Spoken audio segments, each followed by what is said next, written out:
విజయనగరం జిల్లా వీడియో పాఠాల ద్వారా అక్షరాస్యత వయోవిజన విద్య డిడి సోమేశ్వరరావు ఉల్లాస్పై రెండో విడత శిక్షణ కార్యక్రమంపై అక్షరాస్యతను పెంపొందించేందుకు వీడియో పాఠాలను వినియోగించాలని జిల్లా వయోజన విద్యాశాఖ డిప్యూటీ డైరెక్టర్ సోమేశ్వరరావు సూచించారు. నిరక్షరాస్యులను అక్షరాస్యులుగా మార్చేందుకు ఉద్దేశించిన ఉల్లాస్ కార్యక్రమంలో భాగంగా ఎంపీడీఓలకు వెలుగు ఏపీఎంలకు రిసోర్స్ పర్సన్లకు రెండో విడత శిక్షణ కార్యక్రమం కలెక్టరేట్ ఆడిటోరియంలోని మంగళవారం నిర్వహించారు.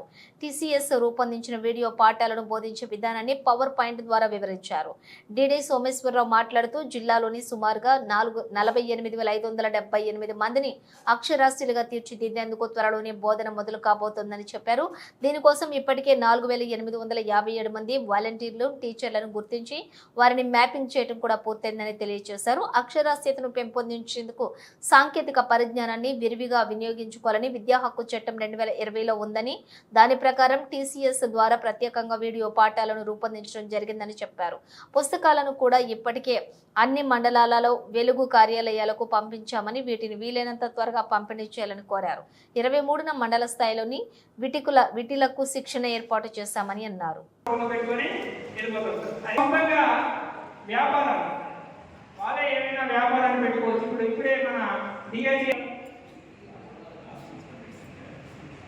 రుణాలు పొందడానికి అలాగే స్వయం సహాయక బృందాల్లో ఇప్పుడు మన బ్యాంక్స్ లో మనకి తెలుసు వచ్చే సైబర్ నేరాలన్నీ కూడా ధన్యవాదాలు జరుగుతుంది కాబట్టి డిజిటలైజేషన్ మీద ఉండేవి కూడా తెలుసుకోవాలి.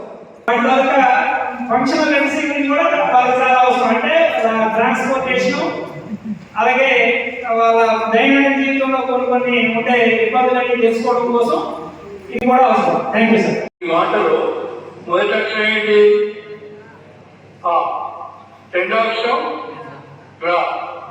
రెండు కలిపి చెప్పండి.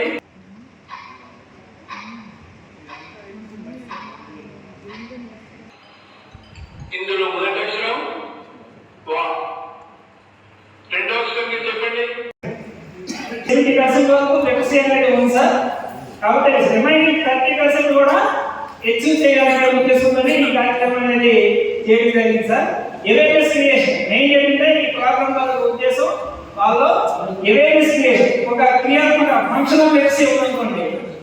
మన పరిసరాల్లో లేదా మన ఫ్యామిలీలో ఒక నాలుగు ఉన్నాడు, ఒక అంటే ఒక నిరక్షరాస్య ఉన్నాను అనుకోండి, ఆయన దగ్గర నుంచి మనం చాలా గమనించవచ్చు. వాళ్ళ దగ్గర ఏం గమనించవచ్చు అంటే వాళ్ళు ఒక పిల్లలు పేరెంట్స్ మీటింగ్కి వెళ్ళారనుకోండి, అక్కడ ఏం జరుగుతుందో వాళ్ళకి తెలుస్తుందా సార్?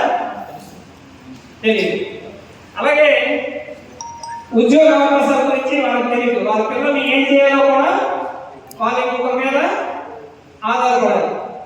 అలాగే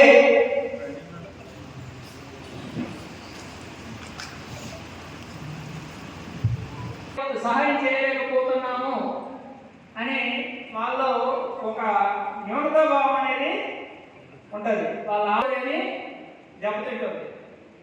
రెండోది ఏంటంటే తల్లిదండ్రులు చదువుతారు ప్రోగ్రెస్ కూడా వాళ్ళు సరిగ్గా తెలుసుకోలేరు. ఎక్కడ వీక్ అవ్వడు, అక్కడ ఏం చేస్తున్నాడు అనే విషయాన్ని వాళ్ళు సరిగ్గా తెలుసుకోలేరు. అలాగే ఆ పిల్లలకి ఏమైనా స్కాలర్షిప్ కానీ ఇంకేమైనా ప్రైజెస్ కానీ ప్రైజ్ మనీస్ కానీ ఏమైనా వస్తున్నాయా అంటే అవి కూడా వాళ్ళకి ఎవరో చెప్తే కానీ గమనించలేదు, తెలుసుకోలేదు.